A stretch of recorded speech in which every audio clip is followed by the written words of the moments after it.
Hola hermanos, bienvenidos. Es un gusto estar con cada uno de ustedes. Vamos ahorita a empezar con este servicio que tenemos. Vamos a hacer, vamos a tener este tiempo de alabanzas. Vamos a profundizar en la palabra de Dios. Vamos a concentrarnos en este momento. Vamos a dejar todas las cosas que estamos haciendo para dedicar este tiempo al Señor.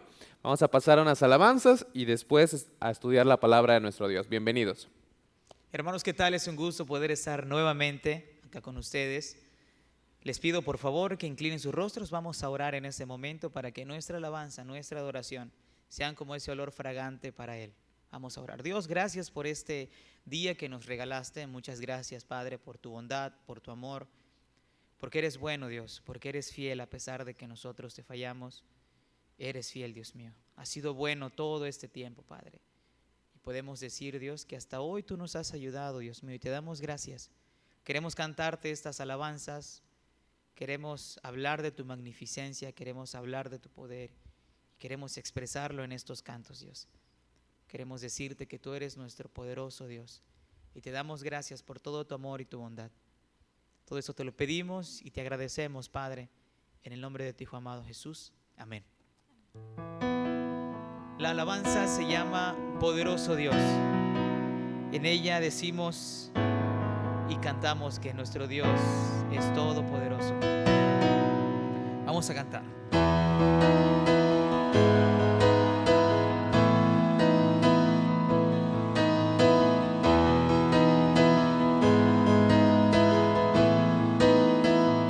Poderoso Dios, poderoso Dios, majestuoso Rey, maravilloso, incomparable eres tú.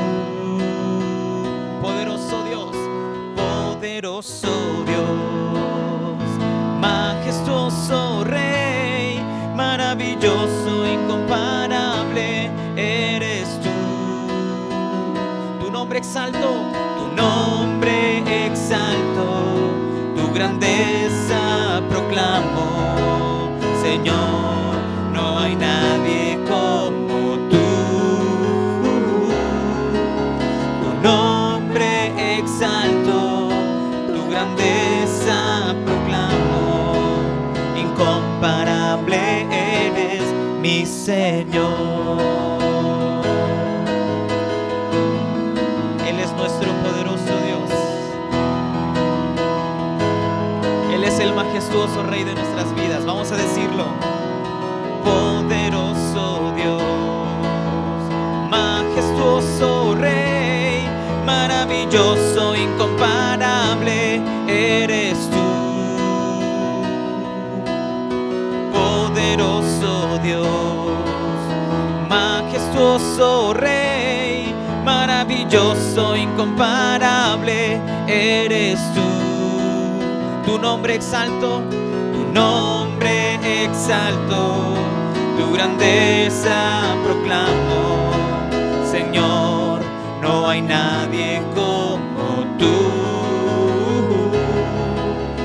Tu nombre exalto, tu grandeza proclamo, incomparable eres mi Señor. Mi Señor, mi Señor.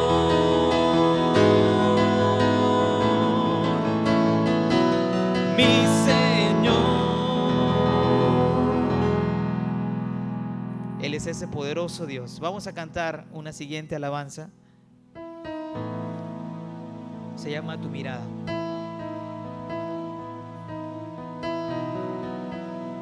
En esta alabanza podemos llevar nuestra vida a la luz de la palabra de Dios. Y reconocemos que sus ojos pueden ver lo más profundo de nosotros. Vamos a cantarla.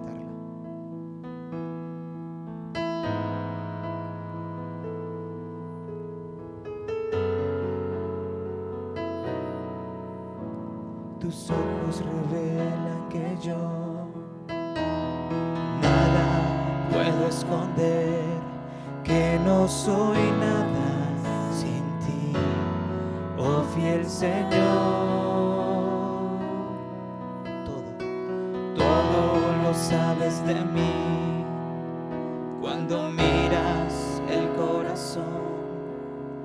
todo lo puedes ver muy dentro de mí. Lleva mi vida a una sola verdad,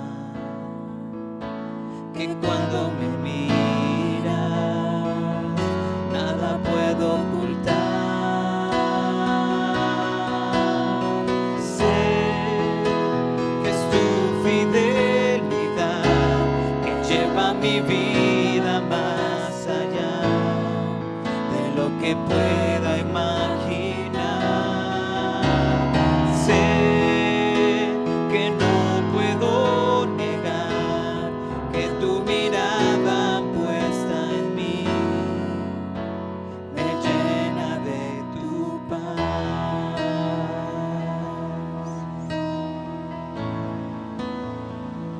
Una vez más, tus ojos revelan que yo nada puedo esconder, que no soy nada sin ti, oh fiel Señor. Todo lo sabes de mí cuando miras el corazón, todo lo puedes ver muy dentro de mí. Lleva mi vida, lleva mi vida a una sola verdad, que cuando me miras nada puedo ocultar. Sé que es tu fidelidad que lleva mi vida más allá de lo que pueda imaginar. Sé que no puedo negar que tu mirada puesta en mí me llena de tu paz. Una última vez el coro. Sé que es tu fidelidad que lleva mi vida más allá de lo que pueda imaginar. Sé que no puedo negar que tu mirada puesta en mí me llena de tu paz, que tu mirada puesta en mí me llena de tu paz, que tu mirada puesta en mí me llena de tu paz.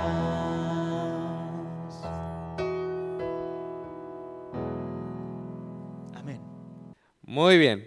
Pues muchísimas gracias a Moy y a la hermana, antes de que se vayan. Les doy muchas gracias que siempre están aquí, ¿verdad? Para poder compartir con nosotros y edificarnos por medio de las alabanzas. Vamos a comenzar con este mensaje, hermanos. Vamos a empezar con una oración. Antes de profundizar en la palabra, vamos a orar todos juntos. Señor, te damos gracias, Padre, por cada uno de mis hermanos, por cada persona que está aquí conectada. Te pedimos que tú nos ayudes a poder explicar tu palabra de una manera clara, de una manera concisa, de una manera que pueda ayudarles, que pueda ser de edificación y que podamos, pues que tú puedas hablarnos el día de hoy por medio de tu Espíritu Santo, por medio de tu palabra. Ayúdanos a no endurecer nuestros corazones, sino a tener una compasión por las personas, por cada persona que podemos tener interacción en nuestro día a día y poder siempre ser de bendición a ellos. Te pedimos que tomes este tiempo en tus manos, que sea de bendición este mensaje para tu gloria y para tu honra. En nombre de Jesucristo, nuestro Señor y Salvador. Amén. Muy bien, hermanos, pues el título del día de hoy se llama La mies es mucha y los obreros pocos. Vamos a continuar hablando acerca del evangelismo, del compartir las buenas nuevas, de ser testigos del Señor Jesucristo. Y creo que esta frase, ¿verdad?, que aparece 2 veces en la palabra de Dios, pues nos enseña mucho acerca del corazón de Jesús y de la importancia que tiene pues el compartir la fe y el que haya obreros para la obra de nuestro Dios. Vamos a empezar estudiando en Mateo capítulo 9, versículos 35 al 38, y ese va a ser, son pocos versículos, en realidad el mensaje es muy práctico, pero es muy importante. Vamos a leer Mateo capítulo 9, versículos del 35 al 38, y ese va a ser nuestro versículo principal del día de hoy. Dice, Mateo 9:35, recorría Jesús todas las ciudades y aldeas, enseñando en las sinagogas de ellos y predicando el evangelio del reino y sanando toda enfermedad y toda dolencia en el pueblo. Y al ver las multitudes, tuvo compasión de ellas, porque estaban desamparadas y dispersas como ovejas que no tienen pastor. Entonces dijo a sus discípulos, a la verdad, la mies es mucha, mas los obreros pocos. Rogad pues al Señor de la mies que envíe obreros a su mies. Podemos ver y vamos a estudiar este pasaje a profundidad, pero también quiero que leamos en el Evangelio de Lucas, que nos da un poquito más de información y se vuelve a repetir esta frase, ¿verdad? En donde podemos encontrar también algunas cosas interesantes. Y siempre será bueno cuando hay muchas personas que cuando leen una parte o leen un evangelio y después leen el otro evangelio, creen que los evangelios se contradicen. Y eso no es así, sino que Dios inspiró a diferentes personas, pues en este caso, bueno, Mateo, Marcos, Lucas y Juan, para contar una visión específica de la historia que ellos plasmaron en su evangelio. Entonces, cuando tienes algún pasaje, siempre es bueno verlo también de los otros evangelios, ¿verdad? Para tener una visión más completa de todo lo que estaba pasando aquí. Lo voy a leer y después vamos a utilizar el pasaje de Mateo y les voy a explicar los puntos que vamos a ver el día de hoy. En Lucas capítulo 10 voy a leer del versículo 1 al versículo, pues vamos a ver, hasta el 12, pero creo que me voy a seguir. Dice, Lucas 10:1, después de estas cosas designó el Señor también a otros 70, a quienes envió de dos en dos delante de él a toda ciudad y lugar a donde él había de ir. Y les decía, la mies a la verdad es mucha, mas los obreros pocos. Por tanto, rogad al Señor de la mies que envíe obreros a su mies. Id, he aquí yo os envío como corderos en medio de lobos. No llevéis bolsa, ni alforja, ni calzado, y a nadie saludéis por el camino. En cualquier casa donde entréis, primeramente decid, paz sea a esta casa. Y si hubiera allí algún hijo de paz, vuestra paz reposará sobre él, y si no, se volverá a vosotros. Y posad en aquella misma casa, comiendo y bebiendo lo que os den, porque el obrero es digno de su salario. No os paséis de casa en casa.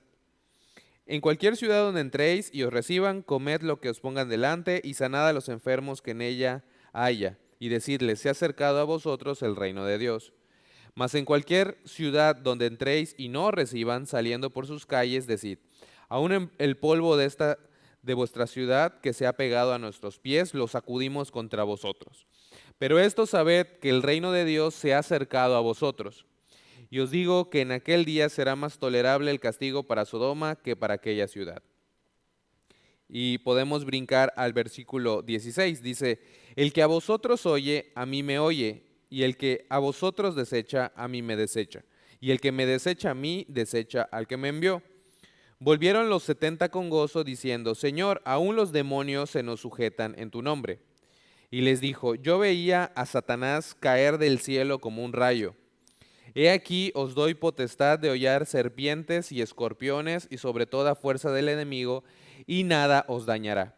Pero no os regocijéis de que los espíritus se os sujetan, sino regocijaos de que vuestros nombres están escritos en los cielos. Entonces podemos ver en la palabra, aquí en estos pasajes, pues algunas cosas muy interesantes, ¿verdad? Y algunas cosas que se complementan en el pasaje aquí de Lucas. Pero vamos a regresar a Mateo capítulo 9, versículo 35 al versículo 38. Y quiero que veamos algo muy práctico, algo muy, muy sencillo. Vamos a ver 4 cosas de este pasaje que creo que nos pueden ayudar porque aplican para nosotros el día de hoy y de qué podemos aprender. Y recuerda, hermano, vamos a ver la historia, vamos a ver qué dijo el Señor, vamos a ver la enseñanza contenida ahí y también queremos utilizar lo que dice la palabra de Dios para aplicarlo a nuestra vida. Entonces deja que el Señor Jesucristo te hable, deja que el Señor toque tu corazón si hay algún área que necesitas cambiar de tu carácter o de tu vida. Vamos a ver primero en el versículo 35. Recorría Jesús todas las ciudades y aldeas enseñando en las sinagogas de ellos. Vamos a ver primeramente, número uno, el método de Jesús. El método de Jesús es de que recorría todo lugar. Es lo que nos dice en el versículo 35. Recorría todas las ciudades y aldeas enseñando en las sinagogas de ellos. Jesucristo tuvo un solo método para alcanzar a la gente. Recorría la zona buscando a la gente. No se quedó sentado a que la gente viniera a él, ¿verdad? Podemos ver que Jesús fue literalmente a todas partes. Si hacemos un estudio del ministerio del Señor y de lo que de todas las partes a donde fue, Él fue a ciudades y aldeas, como vemos aquí, ¿verdad? En el versículo 35. Él fue a los campos, Él fue a las sinagogas, Él fue a las montañas, fue a la orilla del mar, Él viajó en bote, estuvo hasta en cementerios donde le llevaban gente endemoniada, estuvo en hogares de personas. No hubo lugar que Jesús no visitase para ministrar. Vemos el método de Jesús y Jesús fue a todos lados, ¿verdad? Fue a muchos lugares recorriendo la zona. En Lucas capítulo 19, vamos a buscarlo, Lucas capítulo 19, versículo 10, mira lo que dice la palabra de Dios. Lucas capítulo 19, versículo 10. Porque el Hijo del Hombre vino a buscar y a salvar lo que se había perdido. Entonces a eso vino Jesús. Y vemos el papel de Jesús, que Él fue activo y dijo, vino a buscar. Él es el que está buscando siempre. Vino a buscar y a salvar lo que se había perdido. ¿Qué nos enseña esto a nosotros?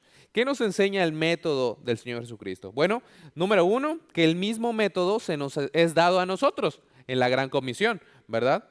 Nosotros conocemos lo que dice Mateo 28, 19 y 20. Es uno hasta de los versículos principales de la iglesia. Por tanto, id y haced discípulos a todas las naciones, bautizándolos en el nombre del Padre, del Hijo y del Espíritu Santo, enseñándoles que guarden todas las cosas que os he mandado, y aquí yo estoy con vosotros todos los días hasta el fin del mundo. Amén. Jesús nos dio el mismo método, así como Él fue a todo lugar, nosotros debemos de ir a todo lugar. Y eso no significa que vamos nosotros a vivir como nómadas toda nuestra vida, recorriendo todas las cosas y nos vamos a olvidar de nuestras vidas y solo vamos a estar recorriendo todo el mundo. No se está refiriendo a eso. ¿Por qué? Porque hay otros mandamientos de la palabra de Dios también. ¿Pero a qué se está refiriendo? A que en otra parte de la palabra de Dios, por medio de Lucas, ¿no? Y también, bueno, por la boca del apóstol Pablo, dice que Dios nos puso a cada uno en un lugar específico en nuestra vida, ¿ok? Entonces, en nuestro mundo, las personas con las que tenemos contacto, debemos de estar siempre perceptivos para poder ser instrumento de Dios, para poder ser testimonio a las personas que nos rodean. Ir a nuestro mundo. Eso quiere decir que entre todos los cristianos debemos alcanzar a todo el mundo, ¿verdad? Dice después en Juan capítulo 20, versículo 21, entonces Jesús les dijo otra vez, pasa a vosotros, como me envió el Padre, así también yo os envío. Tenemos una misión que es ir y recorrer todo lugar. Es el mismo método, es el método que Jesús utilizó, es el mismo método que nosotros debemos de utilizar. Ahora, la segunda cosa de que podemos aprender es de que pues somos necios al quedarnos sentados esperando que la gente venga a nosotros. La vasta y la gran mayoría no va a venir, ¿ok? No va a venir esta gente. No saben que tienen que venir, sino que tenemos que salir a buscarlos. Tenemos que nosotros tomar la iniciativa. Y muchas veces eso no es lo que se hace, sino que ya mero queremos que venga alguien y que nos diga, oye, ¿me puedes decir cómo puedo recibir a Cristo como Señor y Salvador? Eso no va a pasar en la realidad, sino que nosotros tenemos que ir. Nosotros tenemos que tomar la decisión, así como el Señor Jesucristo tomaba la decisión de ir y hacer la obra de Dios, así nosotros tenemos que levantarnos y hacer la obra de Dios. Yo sé que en el mundo en el que vivimos, pues se aprecia mucho la comodidad, se aprecia mucho el ser aceptado, se aprecia mucho la presión social, ¿no? pero nosotros debemos de tomar la iniciativa de agradar a nuestro Señor, de ser obedientes a su llamado y de ir. Eso se nos ha dado a nosotros, hermanos. El método del Señor Jesucristo. Vemos en el número 2 el mensaje de Jesús. Jesús predicaba un mensaje específico. Mira lo que dice ahí la palabra de Dios en el versículo Mateo capítulo 9, otra vez en el versículo 35. Y predicando el evangelio del reino y sanando toda enfermedad y toda dolencia en el pueblo. ¿Qué es lo que hacía? Él estaba predicando y él predicaba un mensaje específico, el evangelio del reino. ¿Y qué es el mensaje del evangelio del reino? Que hay un rey, ¿verdad?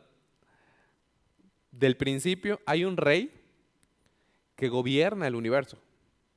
Hay un Dios, hay un creador, que además que es todopoderoso, omnisciente, omnipotente, omnipresente, es santo también, ¿verdad? Delante del cual todos hemos pecado y la paga del pecado es la muerte. Mas la dádiva, el regalo de Dios es vida eterna en Cristo Jesús, Señor nuestro. Jesucristo es el camino, es la verdad, es la vida y nadie puede llevar al Padre sino por Él. Nosotros debemos de predicar el evangelio. No debemos de estar andando por otras cosas, debemos de ser embajadores de ese mensaje, de que el rey ya vino, ¿verdad? Lo hemos rechazado, pero cada persona que vive el día de hoy tiene la oportunidad de aceptar o de rechazar el mensaje del rey. El mensaje de Jesús es específico, no debemos de estar platicándole a todo el inconverso de otras cosas, de nuestras ideas, de una filosofía, de una ideología. ¿Qué es lo que tenemos que predicar en realidad? Solo hay un mensaje importante, solo hay un mensaje que puede salvarles y solo hay un mensaje necesario, el Evangelio del Señor Jesucristo. Eso es lo único que puede darles vida eterna, es lo único que puede sellarlos con el Espíritu Santo de Dios para que puedan comprender todas las demás cosas que no comprenden. Y es nuestra responsabilidad, somos mensajeros, somos emisarios de ese mensaje. Nosotros somos los que tenemos la responsabilidad y la carga de llevar ese mensaje a todas las personas. No es y es lo que dice la palabra, nosotros somos la sal de la tierra, somos la luz del mundo y nosotros somos los que debemos de compartirlo. Muchas veces como cristianos queremos que otra persona lo haga. Queremos que otra persona diga, bueno, pues es que, pues que lo haga el hermano fulanito de tal, que lo haga el hermano fulano, que lo haga el pastor, para eso le pagamos al pastor, etcétera, ¿verdad? Y muchos toman esa actitud. Y sí, precisamente lo debemos de hacer el liderazgo, lo debe de hacer los pastores, lo debemos de hacer, ¿verdad? Obviamente. Pero el mandamiento en la palabra de Dios es para todos los cristianos, no solamente para los pastores, no solamente para los hermanos que son fieles en la iglesia. Y muchas de las cosas, muchos de los problemas que hay en el mundo es porque la iglesia no ha sido fiel en compartir el evangelio de Cristo.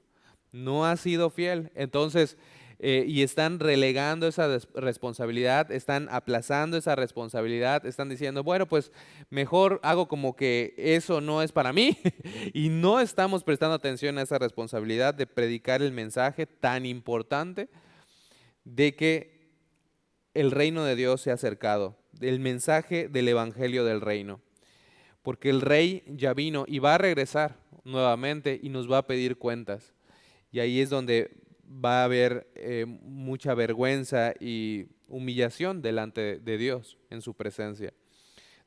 No queremos, nuestro trabajo como pastores es enseñar la palabra de Dios para que cuando el Señor venga, ningún miembro de Iglesia Bautista Mérida Norte, ningún miembro de Iglesia Bautista Mérida Sur, ningún miembro de Iglesia Bautista Ciudad Cauquel o de San José Tzal, ninguno de los miembros de la red de iglesias, bueno, al menos es la visión de la red, ¿no?, que podemos tener, pero es la visión también de todos los cristianos, que ninguno sea avergonzado en lo que cuando el Señor Jesucristo venga y tenemos que dar cuentas a Él. Yo sé, hermanos, que es más fácil compararte con el vecino. O sea, es más fácil decir, bueno, pues el hermano fulano no comparte de la palabra de Dios, pues yo tampoco comparto de la palabra de Dios, o yo comparto una vez de la palabra de Dios, pues yo ya compartí más que él, pues no soy el peor. Es más fácil compararnos con los que están, con los que están a nuestro alrededor, pero la Biblia dice que nos debemos de comparar con Jesucristo, ¿verdad? Debemos nosotros ser esos mensajeros, predicar este mensaje, que el reino de Dios ya se ha acercado.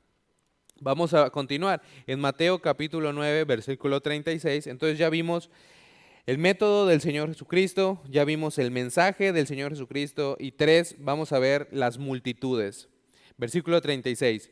Y al ver las multitudes, tuvo compasión de ellas porque estaban desamparadas y dispersas como ovejas que no tienen pastor. El Señor Jesucristo dice que vio a las multitudes. Vio a los que lo seguían, ¿verdad? Como ya vimos en las aldeas, a los que lo seguían en la ciudad, en el campo, en la sinagoga, a la orilla del mar, en la barca, en los cementerios, en los hogares, y fue movido a compasión. Tuvo compasión de la gente. Jesús atendió y vemos que atendió las necesidades físicas, porque vemos en el versículo 35, y sanando toda enfermedad y toda dolencia en el pueblo.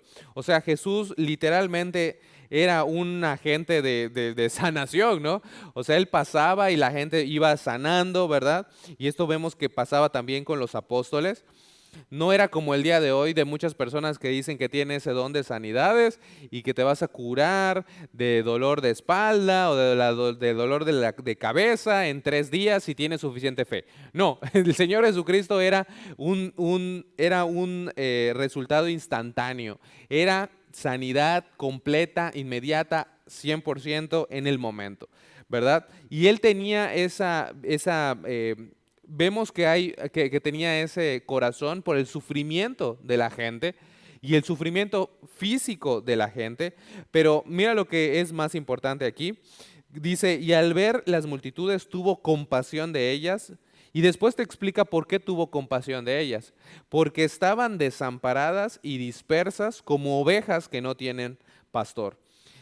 Jesús tuvo compasión de las multitudes porque veía la bancarrota espiritual en la que estaban las multitudes, ¿no? Si bien muchos tenían problemas físicos, enfermedades y otras cosas, lo que movió el corazón del Señor Jesucristo fue ese estado de pérdida espiritual que tenían.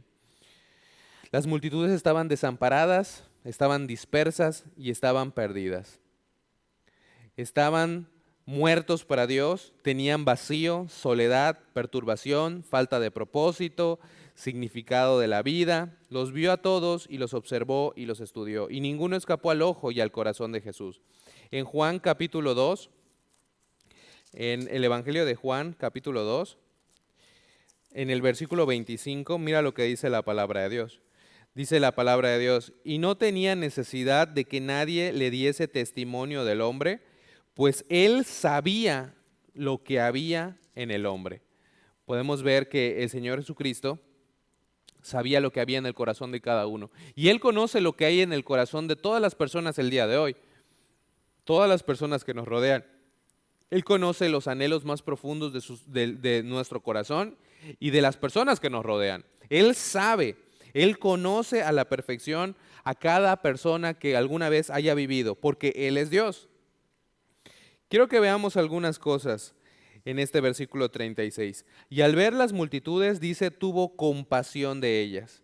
Cuando tú buscas la palabra compasión, significa ser conmovido interiormente, sentir que las entrañas anhelan, mover a misericordia, compadecer, gemir con tierna misericordia, afecto, piedad, empatía. Es el movimiento más profundo posible de las emociones, es ser tocado con los sentimientos más profundos posibles, es ser movido en la parte más profunda del ser de una persona. Eso era lo que experimentó el Señor Jesucristo.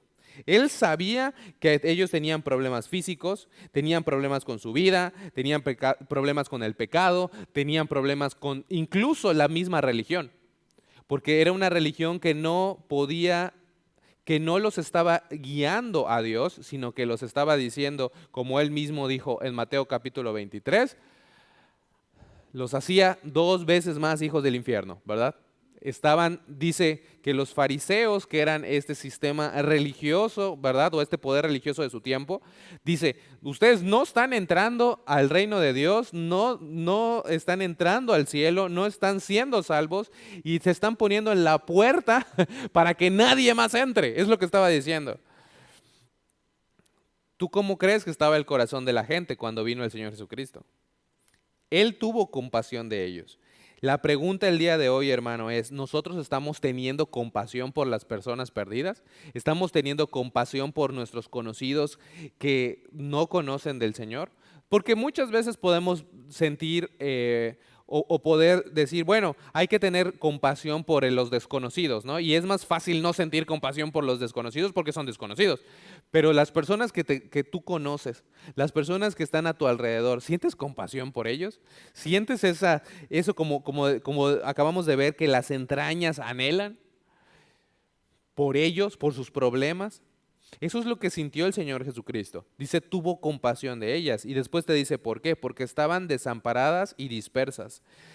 Y cuando vemos estas dos palabras, desamparado quiere decir, mira, desmayar, cansado, desanimado, desalentado, abrumado, falta de coraje. ¿Conoces a alguna persona así? ¿Conoces a alguna persona que ya está cansado de la vida? Que pueda tener ese estado su alma de falta de coraje, de desaliento. Esta palabra es usada cuando una persona dice ha luchado y luchado contra el pecado y cuando ha resistido el embate de insulto tras insulto hasta no poder soportarlo más. Significa una persona que ha soportado prueba tras prueba hasta estar realmente al borde del colapso. Eso es lo que significa la palabra. Está ya rendido, fastidiado de la vida. Hay mucha gente que así está el día de hoy. Mucha gente, como Jesús vio a las multitudes, y era mucha gente, así el día de hoy, hay mucha gente así. Disperso quiere decir echar, arrojar, derribar. Abatido, arrojado al suelo. Imagina, literalmente cuando decimos tirar la toalla, eso. Postrado, rechazado, falto de esperanza. Estar disperso puede surgir de experiencias tales como la embriaguez, de luchar y de combatir adentro y afuera, o estar tan agotado que se está sencillamente abatido. Es estar postrado por fuerzas dentro de uno mismo o abatido por fuerzas externas a uno mismo. Como vimos, tenían sus problemas físicos, tenían problemas en su vida, con su familia, con el pecado y con la falsa religión que tenían. Pero Jesús dijo, yo he venido para que tengan vida y para que la tengan en abundancia. Jesús dijo, venid a mí todos los que están trabajados y cargados y yo los voy a hacer descansar. Esto es el mensaje que dijo Jesús y Él es el único que puede ayudar a las multitudes a experimentar esa paz y ese gozo. No hay otro camino. Ahora, hermanos, esto adquiere una nueva dimensión con todo lo que hemos experimentado en la pandemia. Así está la gente el día de hoy. Si te has puesto a pensar, así está la gran mayoría de personas. Hay personas que se han muerto en la pandemia porque se han suicidado, porque no han encontrado sentido de la vida. Dicen, ¿por qué estoy viviendo? ¿Por qué estoy aquí encerrado y no puedo hacer nada? Y toman la decisión de quitarse la vida. Hay tantos problemas que está pasando en el alma de las personas. Y hay muchas personas que genuinamente están buscando de Dios. Y muchas veces eso es lo que ignoramos. Y lo ignoramos porque no tenemos esa compasión que tuvo el Señor Jesucristo. No tenemos ese sentimiento de decir, o tenemos un egoísmo, ¿no? en nosotros de decir, bueno, pues yo voy a ver por mí, yo voy a ver por mi familia, pero no voy a ver por los demás y por las necesidades espirituales de los demás. Y la Biblia dice que debemos de ver por las necesidades espirituales de los demás. Recuerda que no solamente son problemas financieros, no son problemas, la gran mayoría de los problemas son espirituales. Y tú como cristiano tienes la única, la única verdad para poder ayudar al alma sedienta, hambrienta, abatida, rendida y casi al punto de pisoteada, ¿no?, de la humanidad.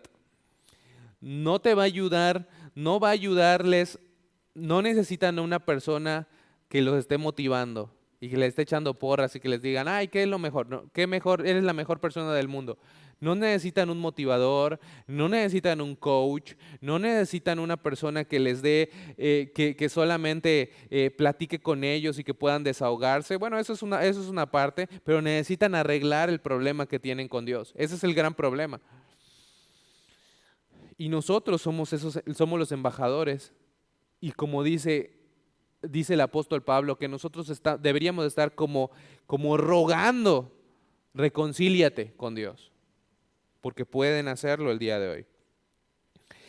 La tercera cosa de cómo vio Jesús a las multitudes es de que estaban desamparadas, estaban dispersas, como ovejas que no tienen pastor, perdidos, ¿verdad? Jesús vio a las multitudes como ovejas sin pastor, perdidas, igual que ovejas. No tenía líder con coraje suficiente para rendirse a la verdad y vivir por ella. No había quien enseñe la verdad, no había quien enseñe el camino. Prácticamente todo maestro en este tiempo solo procuraba desgastar a las ovejas, asegurando su propia posición y establecer seguidores de sus propias ideas. Pocos conducían a la gente a Dios, muchos apartaban a la gente de Dios. La gente estaba como ovejas sin pastor, perdidas. ¿Y no lo vemos el día de hoy, hermano? ¿No lo vemos en el día de hoy con las personas que dicen que son servidores de Dios, que son seguidores de Cristo? ¿Qué es lo que te dicen? Ellos aseguran, muchas veces hasta abusan de la gente y el postrer estado es peor que el primero, ¿verdad? Antes de haber caído en las garras de estas personas. Nosotros tenemos que ser embajadores del verdadero evangelio del Señor Jesucristo. Porque hay mucha gente que está perdida. ¿Has conocido gente así que no sabe ni dónde está parada? No sabe ni nada de la vida. No sabes cómo puede estar viviendo, ¿no? Porque todo es, no sé, quién sabe, tal vez. Y así se está yendo su vida. Perdido, sin dirección, sin propósito, sin esperanza. Debe de ser uno de los peores estados espirituales en los cuales estar. Y así estábamos todos antes de Cristo, perdidos. Vamos a continuar en el versículo 37. Entonces dijo a sus discípulos, a la verdad, la mies es mucha, mas los obreros pocos. Rogad pues al Señor de la mies que envíe obreros a su mies. La cuarta cosa es la mies de Jesús. ¿Qué es la mies? Bueno, es la cosecha, ¿verdad? Hay mucha cosecha y hay pocos obreros. La primera cosa que podemos ver aquí, cuando dice a la verdad, ¿verdad? Es algo real. La mies es mucha, la cosecha es mucha, es lo primero que podemos ver. Y hay algunas cosas para considerar en cuanto a la cosecha. Aquí podíamos ver que era abundante, que era grande. Como podemos ver en el día de hoy, que hay campos y campos de personas que crecen en los valles y en las colinas del mundo. Todos los hombres en todas partes, hay hombres que están cansados, abrumados, esparcidos y perdidos. Hay niños que necesitan ser alcanzados. Hay jóvenes que necesitan ser alcanzados. Hay mujeres que necesitan ser alcanzadas. Hay hombres que necesitan ser alcanzados por nuestro Señor. Hay una cosecha de gente que está dispuesta, que está madura, que está lista.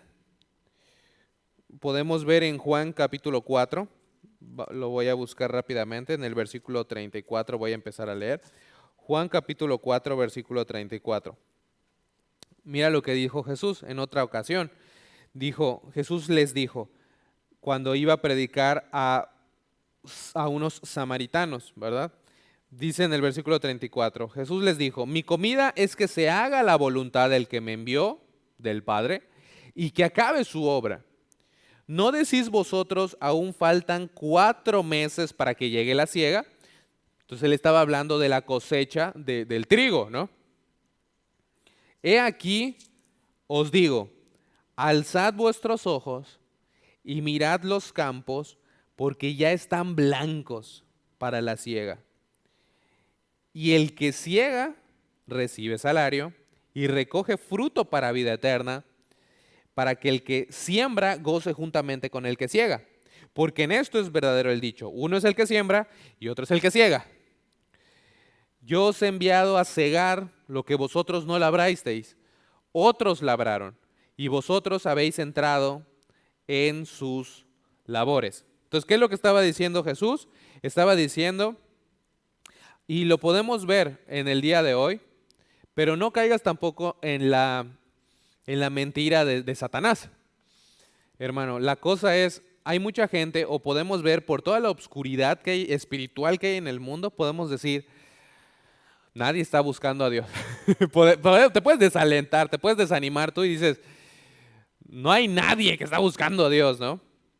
Pero Jesús está diciendo, hay una cosecha que dice, alza tus ojos y mira, que está blanco ya.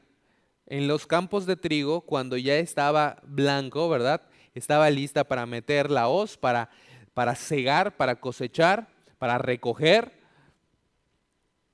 porque ya estaba listo el grano. Ahora, podemos ver el día de hoy que hay un montón de gente que ya está lista para recibir a Cristo, para recibir el mensaje de Dios, que es como vimos, está hambrienta, está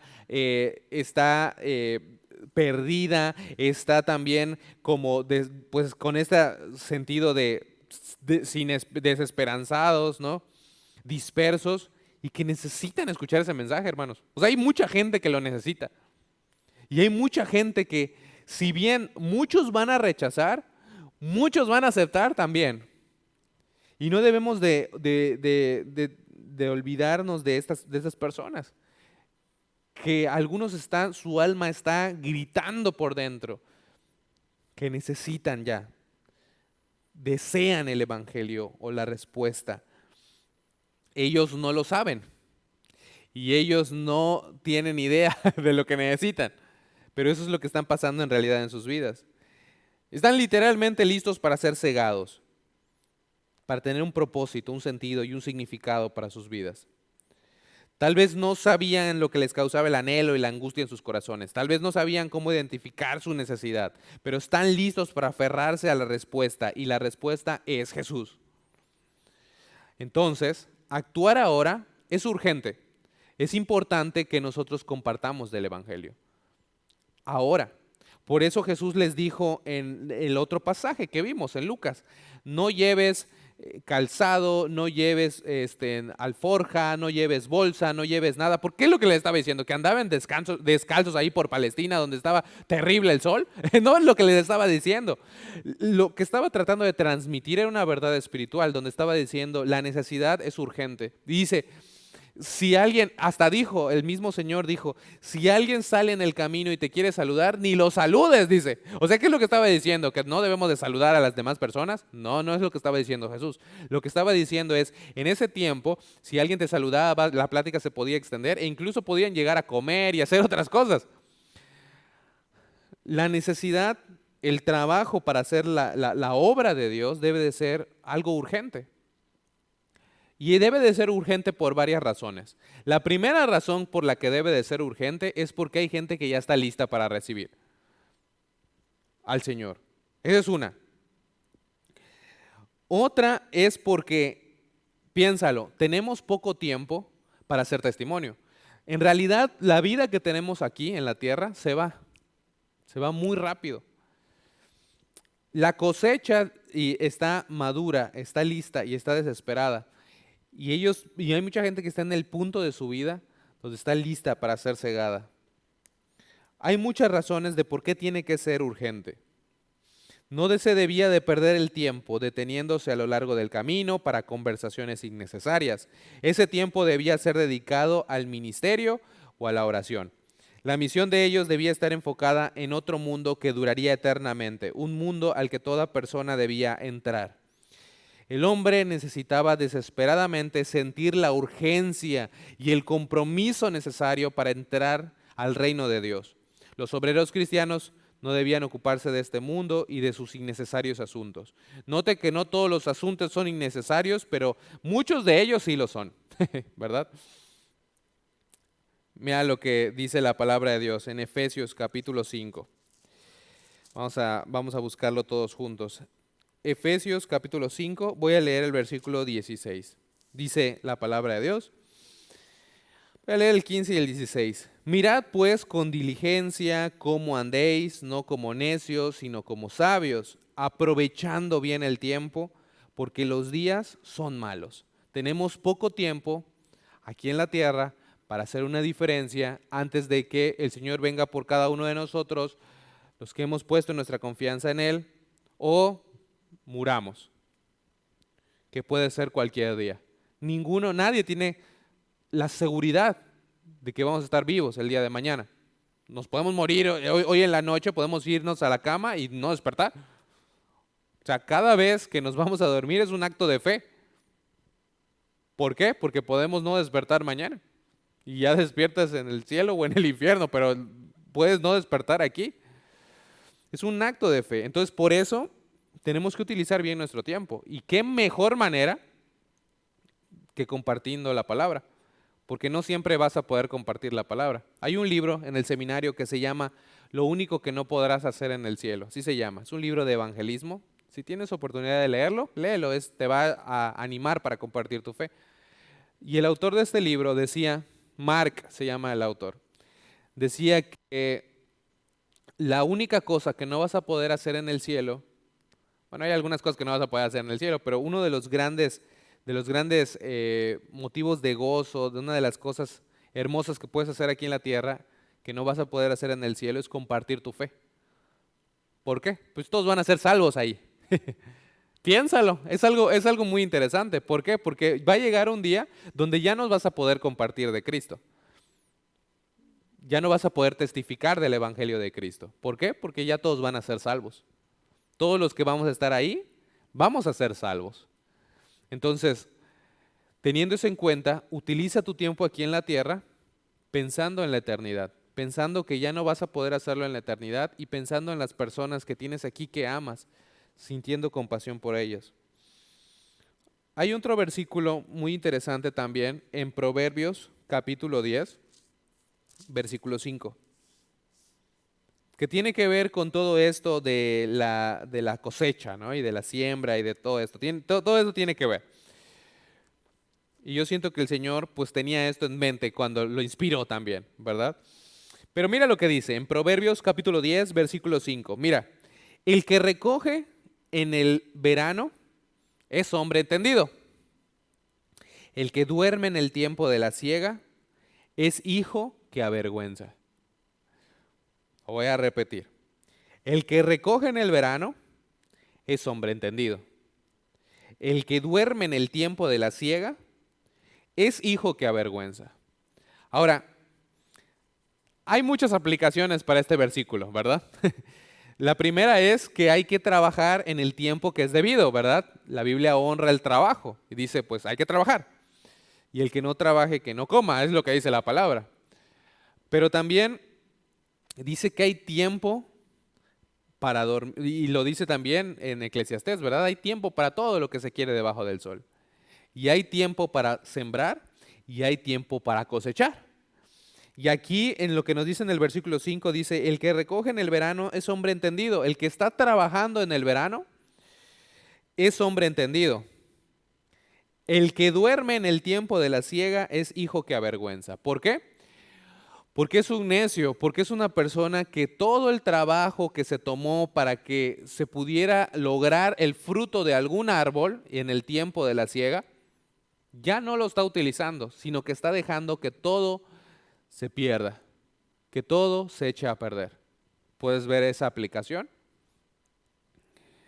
Él y mi esposa cuando llegó aquí a Mérida, bueno, algunos de ustedes saben que ella es de Guanajuato. Bueno, no es de ahí, pero ahí vivió toda su vida, entonces decimos que es de Guanajuato, de Celaya. Ella cuando llegó aquí se pudo percatar, ¿no?, que hay frutas que no se dan en el centro del país. Y habían algunas frutas que ella nunca había comido y hasta veía raras y decía, no, pues es que no sé si me va a gustar o no. Cuando le compré me acuerdo, ¿no?, que llevamos mamey para que comiera y ella decía, no, pues es que se ve medio raro, se ve medio feo, ¿no? Le dije, pruébalo, te va a gustar. Y lo probó y ahorita le encanta el mamey. Entonces hace poquito dijo, ay, cómo ya extrañaba, y esas fueron sus palabras, ¿no? Ya extrañaba esta época del año, ¿no? Porque ya volvieron a salir, ¿no?, los mameis. Y así es con la época del mango y así, y con varias frutas. Yo no sé si tú estás esperando hasta alguna temporada del año para decir, ya quiero comer esta fruta, ¿no? Pero al menos aquí en Yucatán, pues hay temporadas donde puedes encontrar ciertas frutas en abundancia, ¿no? Y comerlas hasta que ya no puedas comer más. Y después empiezas todo el año como que ansiando y diciendo, ay, cómo se me antoja un mango, pero no hay ahorita, ¿no? Y el que hay está bien caro, ¿no? Y así. Entonces, este, ¿por qué les estoy contando toda esta historia? Porque te puedes imaginar en el día de hoy, no sé, tu fruta favorita, no sé cuál sea tu fruta favorita, que ya sea la temporada de esta fruta y estás viendo el árbol que está lleno de frutos y todos los árboles están llenos de fruto y que de repente tú dices, no, pero no voy a recoger, no voy a hacer nada, no lo voy a comprar, no lo voy a comer. Y dejarías que todo ese gran fruto que está ahí se echara a perder, pasar de largo. Eso es lo que estaba diciendo aquí el autor de Proverbios. Estaba diciendo, el que duerme en el tiempo de la siega es hijo que avergüenza. ¿Por qué? Porque está dejando que se pierda el fruto de su trabajo. Es lo que está diciendo, ¿verdad? Así también nos pasa con las almas de los hombres.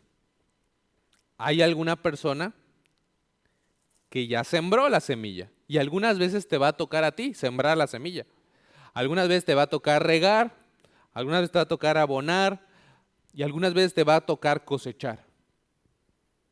Que ya está listo. Solo es cosechar el fruto.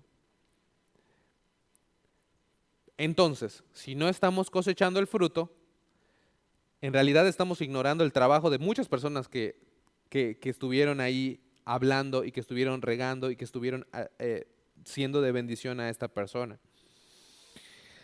El fruto tiene que ser cosechado en su tiempo, esto es, en su generación.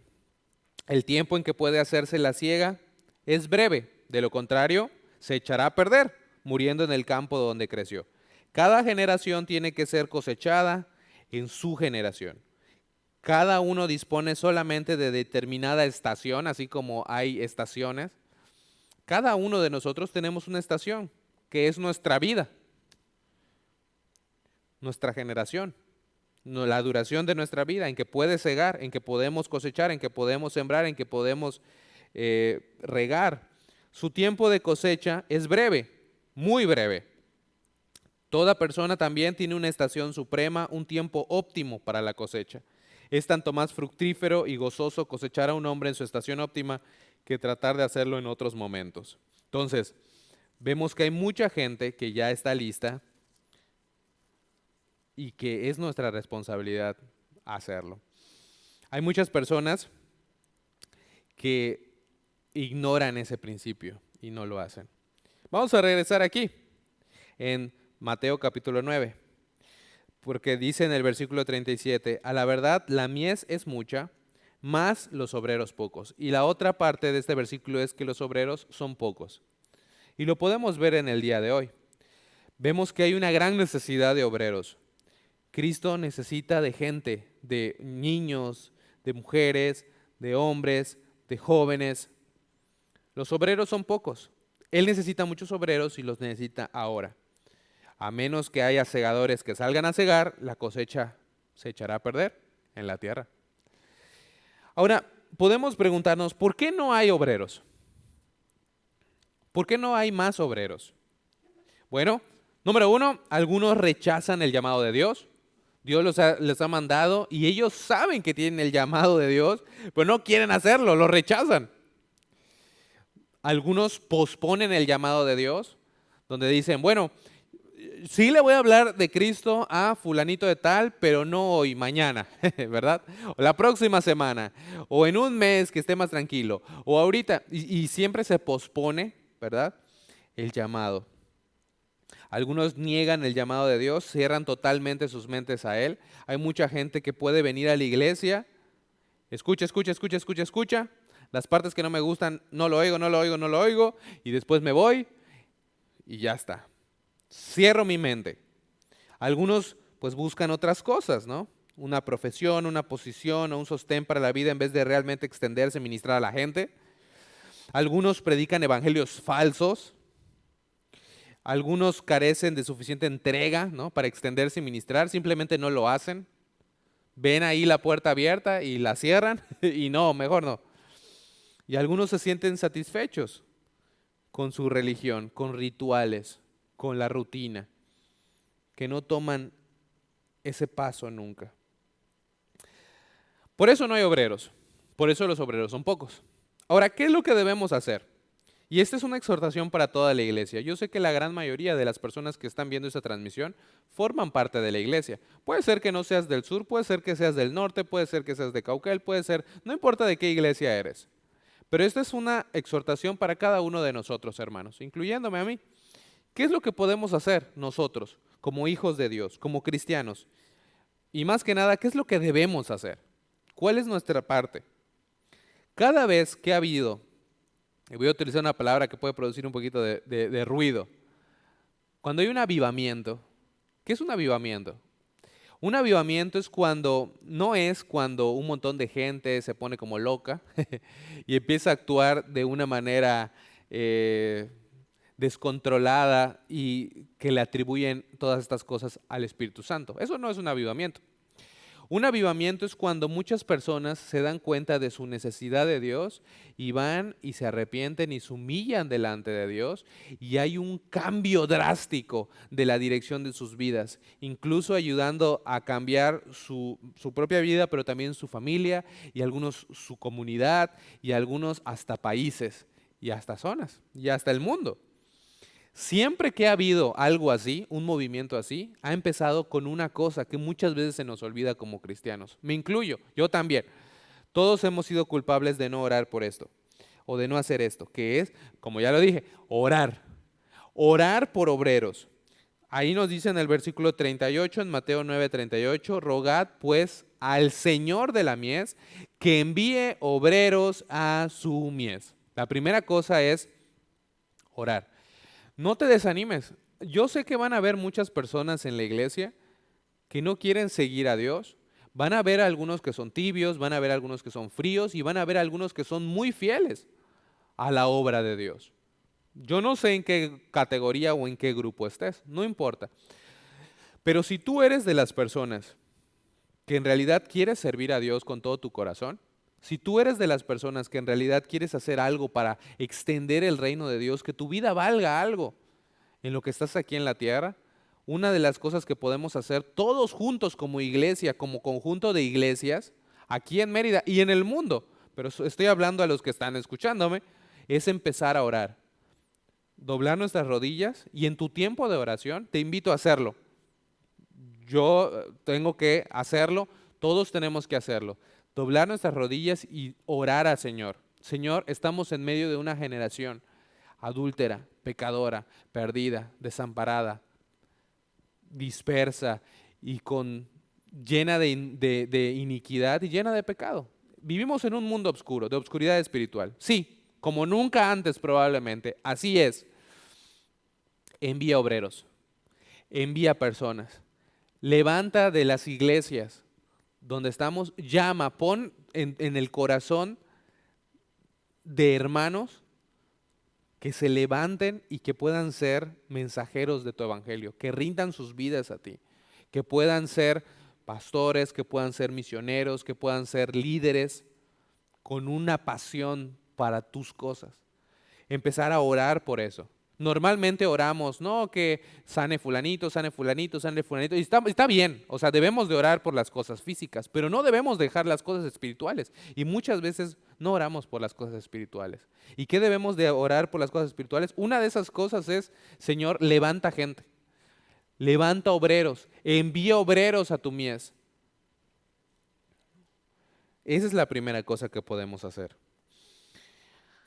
La cantidad de obreros para cualquier generación depende de las oraciones del pueblo de Dios en dicha generación. Si el pueblo de Dios se preocupa por su propia generación, orarán por obreros para alcanzarla y ministrarle. Si somos indiferentes, no vamos a orar y los obreros van a ser pocos. Compare el espíritu muerto de la religión en los días del Señor Jesucristo, como vimos de los fariseos, y cuán escasos obreros ha habido durante unos cuantos siglos. Mira cómo ha descendido el número de personas que sirven a Dios. ¿Por qué? Porque el pueblo de Dios no estamos orando para más obreros. Hay que rogar al Señor de la mies que envíe obreros a su mies. Esa es la primera cosa. La segunda cosa que podemos hacer es ser un obrero, ¿verdad? Escuchar la voz de Dios y ser obediente a su llamado. Simplemente quitarnos todos los prejuicios del mundo y simplemente ser de bendición a alguien, compartir el evangelio. Somos labradores y colaboradores de Dios. Quiero terminar con este versículo en Primera de Corintios, capítulo 3. Mira lo que dice la palabra de Dios. Primera de Corintios, capítulo 3, voy a empezar leyendo desde el versículo 5 hasta el versículo 9. Vamos a ver. Dice, 1 Corintios 3:5, ¿qué pues es Pablo y qué es Apolos? Servidores por medio de los cuales habéis creído, y eso según lo que a cada uno concedió el Señor. Yo planté, dijo Pablo, Apolos regó, pero el crecimiento lo ha dado Dios. Así que ni el que planta es algo, ni el que riega, sino Dios que da el crecimiento. Y el que planta y el que riega son una misma cosa, aunque cada uno recibirá su recompensa conforme a su labor. 9. Porque nosotros somos colaboradores de Dios y vosotros sois labranza de Dios, edificio de Dios. Sé un obrero. Si tú ya estás viendo que ahí está la mies y hay un pedazo ahí por tu casa, ciega. Tú puedes ser de los que están cosechando. Tal vez te toque sembrar, tal vez te toque regar, tal vez te toque cosechar. Pero sé un obrero. No seas, como dice el libro de Proverbios, hijo que avergüenza. Alguien que está dormido en el tiempo de la cosecha. Porque hermanos, la mies es mucha y los obreros pocos. Y si los obreros que son pocos tampoco están haciendo su parte, entonces esa gran cosecha que el Señor Jesucristo vio en su tiempo y que puede estar viendo el día de hoy también, se va a perder. Esperamos que podamos ser fieles en orar por obreros y en ser un obrero para la gloria de nuestro Dios. Vamos a hacer una oración para ya terminar. Señor, te damos gracias, Padre, por tu palabra. Señor, ayúdanos a cada uno de nosotros a tener compasión por las personas que no te conocen. Sabemos que hay personas que están desamparadas, dispersas y perdidas y que no saben lo que necesitan y no saben que necesitan de ti, pero el anhelo más grande de su corazón está en ti. Ayúdanos a poder quitarnos una falsa idea del enemigo y pensar que nadie en realidad va a recibir a Cristo cuando hay mucha gente que está lista para recibirte como Señor y Salvador. Utiliza a cada persona, a cada hermano, para estas dos cosas. Te pedimos todos juntos que haya obreros, que tú levantes obreros. De entre la red de iglesias y en México y en el mundo, levanta personas que puedan darte sus vidas para predicar el evangelio, para mostrarles a las demás todas las cosas que están escritas en tu palabra, para cambiar sus vidas. Te rogamos, envía obreros a tu mies. Y la segunda cosa que te pedimos es ayúdanos a nosotros a ser obreros fieles, a no dejar pasar este poco tiempo que tenemos de cosecha. Ayúdanos a aprovechar el tiempo y a poder dar ese paso de ser bendición a los demás, de compartir a los demás. Ayúdanos a ser fieles. Te pedimos que tú nos bendigas, que nos ayudes. Te damos muchas gracias por tu palabra. Danos esa compasión que solamente tú puedes tener y que solamente tú puedes dar por los demás. Todo eso te lo pedimos y te agradecemos en nombre de Jesucristo, nuestro Señor y Salvador. Amén.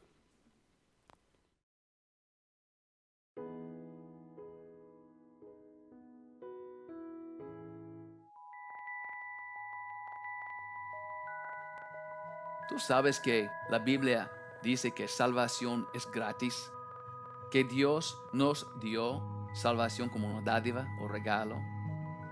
En Romanos 3:23 dice que todos pecaron y están destituidos de la gloria de Dios, para mostrar que todos tienen un problema. Pero mira, en Romanos 6:23, la paga del pecado es muerte. Todos son pecadores y la paga del pecado es muerte. Cuando checo aquí en Apocalipsis 21:8, dice: pero los cobardes y incrédulos, los abominables y homicidas, los fornicarios y hechiceros, los idólatras y todos los mentirosos tendrán su parte en el lago que arde con fuego y azufre, que es la muerte segunda. Muerte segunda, el infierno, lago que arde con fuego y azufre. La Biblia nos enseña que todos son pecadores y necesitamos un Salvador, y Dios nos dio ese Salvador. Dice aquí en Romanos 6:23, la paga del pecado es muerte, mas la dádiva o regalo o don de Dios es vida eterna en Cristo Jesús Señor nuestro. Recuerda, la paga del pecado es muerte. Mira qué pasó. ¿Cómo puede ser un regalo?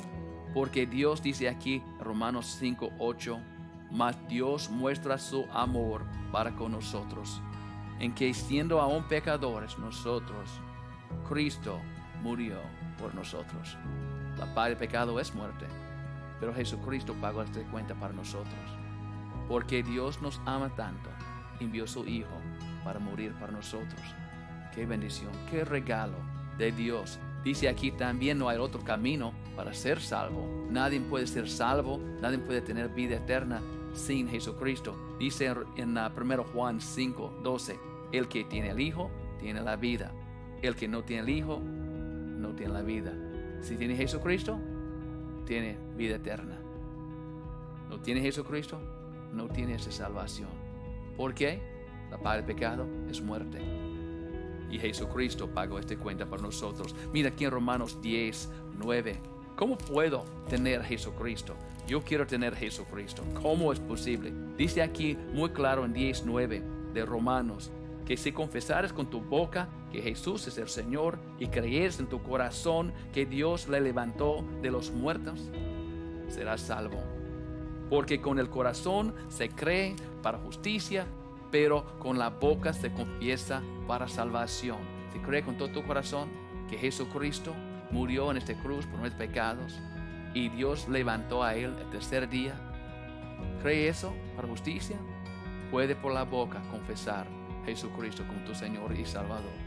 Si quieres aceptar a Jesucristo para tener salvación, vida eterna, este regalo de Dios que Él hizo para toda la gente en este mundo, no importa qué hiciste, no importa de tu pasado, Dios te ama. Dios hizo un plan para nosotros ser salvos, su Hijo Jesucristo. Si quieres aceptar a Jesucristo, puede orar conmigo. Padre, perdóname por mis pecados. Límpiame de toda maldad. Acepto a Jesucristo como mi Señor y mi Salvador. Acepto vida eterna. Gracias, Padre, para ser salvación, un regalo para mí. Gracias por tu amor. Enséñame tu palabra. Guíame en toda la verdad. Gracias. En el nombre del Señor Jesucristo. Amén. Si oraste conmigo para recibir a Jesucristo como tu Señor y Salvador, felicidades. ¿Tiene dudas, preguntas? Puede contactar a nosotros por este sitio de web que aparece aquí en esta pantalla. Por favor, disfruta tu vida en el Señor. Espero que tiene esta confianza que tiene Jesucristo y que tiene vida eterna. Felicidades.